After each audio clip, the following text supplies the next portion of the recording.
Assalamualaikum warahmatullahi wabarakatuh. Halo teman-teman semua, perkenalkan nama saya Muhammad Abdul Nur Rais, kelas 7A Abu Bakar As-Siddiq. Hari ini saya menceritakan tentang storytelling yang berjudul Kisah Kepahlawanan Kehidupan Hang Nadim. Laksamana Hang Nadim merupakan anak kandung dari Laksamana Hang Jebat dan istrinya yakni Dang Wangi ataupun Dang Inang Ningsi. Hang Nadim sudah menjadi anak yatim semasa dalam kandungan ibunya. Ayahnya yakni Hang Jebat tewas terbunuh oleh Hang Tua saat Hang Nadim masih berusia 7 bulan dalam kandungan. Hang Tua yang sebenarnya adalah sahabat Hang Jebat pada saat itu meminta Dang Wangi agar bersembunyi di Temasek atau saat ini adalah Singapura. Hang Tua bukan tanpa alasan meminta Dang Wangi sembunyi. Hal ini dilakukan karena Hang Tua takut janda dari sahabatnya yang telah tewas di tangannya ini dijatuhkan hukuman oleh Sultan Mahmud Shah karena kesalahan Hang Jebat. Setelah lahir, Hang Nadim diangkat menjadi anak angkat oleh Hang Tua. Beranjak dewasa, Hang Nadim dikawinkan dengan anak kandung Hang Tua yakni Tun Mas Jiwa atau Tun Emas Jiwa. Setelah dikawinkan, Hang Nadim dan Tun Emas Jiwa dapat seorang anak yakni Tun Mata Ali. Semasa dewasa, Hang Nadim dikenal sebagai pahlawan Melayu Johor Riau yang mana Hang Nadim ikut melawan Portugis di Malaka. Hang Nadim diangkat menjadi Laksamana pada tahun 1509.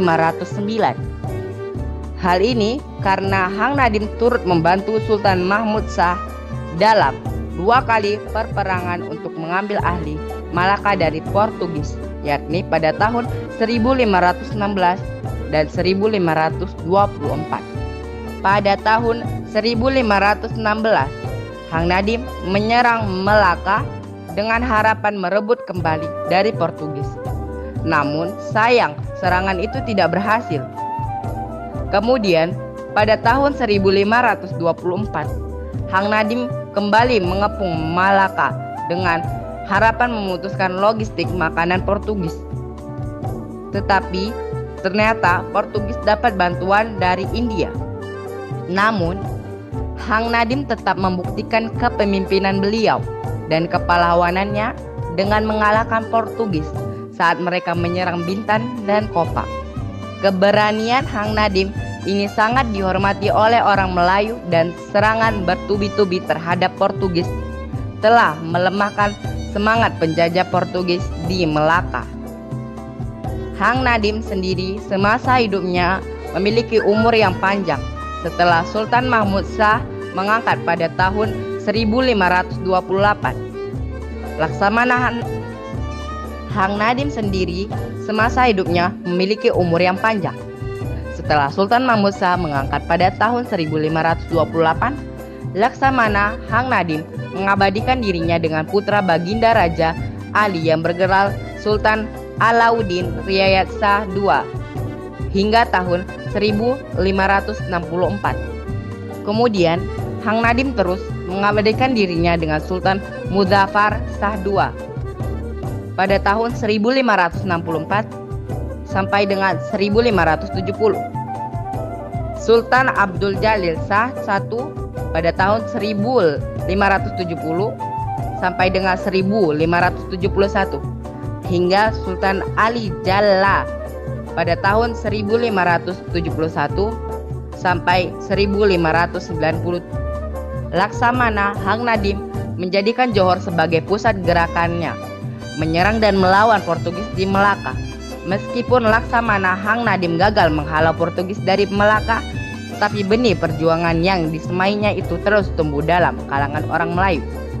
Perjuangan Laksamana Hang Nadim itu membuat dan memunculkan pahlawan-pahlawan Melayu lainnya untuk terus bangkit berjuang menentang penjajah. Hingga saat ini, nama Hang Nadim masih terus dikenang di tanah Melayu. Seperti nama bandara di Batam yang diberi Hang Nadim, Bandara Hang Nadim merupakan bandara internasional dan memiliki landasan pacu terpanjang se-Indonesia, yakni 4025 meter.